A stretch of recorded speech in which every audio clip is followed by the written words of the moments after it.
ശബരിമലയിലെ UDF ആത്മാർത്ഥതയുണ്ടായില്ലെന്നൊരു വിമർശനം ഞങ്ങൾ ഇന്നലെ വളരെ കൃത്യമായിട്ട് പറഞ്ഞല്ലോ.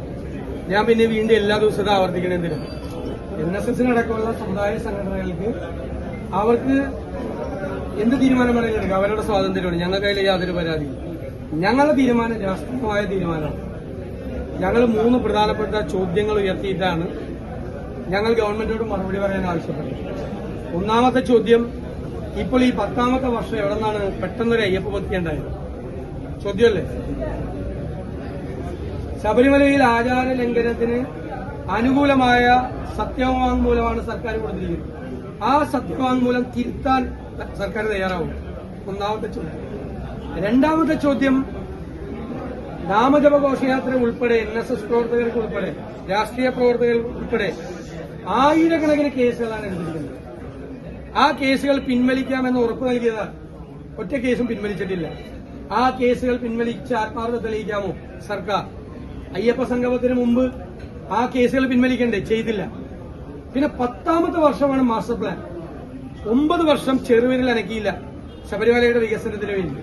10ാമത്തെ വർഷം ഇലക്ഷൻ മുന്നിൽ കണ്ടുകൊണ്ട് ശബരിമലയുടെ മാസ്റ്റർ പ്ലാനുമായി ഇറങ്ങിയിരിക്കുന്ന കപട ഭക്തി പരിവേഷക്കാരെ ഞങ്ങൾ ജനങ്ങളുടെ മുന്നിൽ തുറന്നു കാണിക്കുന്ന രാഷ്ട്രീയ ദൌത്യം, ഞാൻ അടിവരയിട്ട് പറയുന്നു, പൊളിറ്റിക്കൽ മിഷൻ ആണ് ഞങ്ങൾ ഏറ്റെടുത്തത്. ഞങ്ങൾ കൂടിയാലോചനകൾ പ്രകാരം ഞങ്ങളെടുത്ത തീരുമാനമാണ്.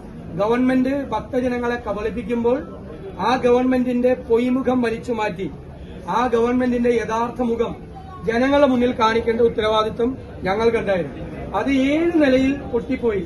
സംഘാടകത്തിന്റെ കുറവുകൊണ്ടും പിന്നെ യോഗി ആദിത്യനാഥിന്റെ സന്ദേശമാണ്. വായിച്ചൊരു മന്ത്രി കോൾമയിർക്കൊള്ളാണ്. UDF ഗവൺമെന്റിന്റെ കാലത്ത് ഒരു ദേവസ്വം ബോർഡാണ് ഇങ്ങനെ ചെയ്തതെങ്കിലോ എന്തായിരുന്നു കേരളത്തിൽ CPMന്റെ പ്രചരണം? പിണറായി വിജയൻ വേദിയിലിരിക്കുന്ന സമയത്ത് യോഗി ആദിത്യനാഥിന്റെ സന്ദേശം വായിച്ച് ആവേശഭരിതനാകുന്ന ദേവസ്വം മന്ത്രിയെ കണ്ട് എത്ര BJPക്കാർ കോരിത്തിരിച്ചു കാണും? പിന്നെ വിദ്വേഷം പ്രസംഗം നടത്തിക്കൊണ്ടിരിക്കുന്ന ആളുകളെ ആനയിച്ച് ആ വേദിയിലേക്ക് കൊണ്ടുവന്നു.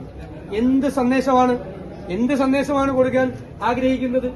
കേരളത്തിൽ BJPക്കും വർഗീയ ശക്തികൾക്കും ഇടം നൽകിക്കൊണ്ടുള്ള ഒരു ഇടപെടലാണ് CPM ഇപ്പോൾ നടത്തുന്നത്.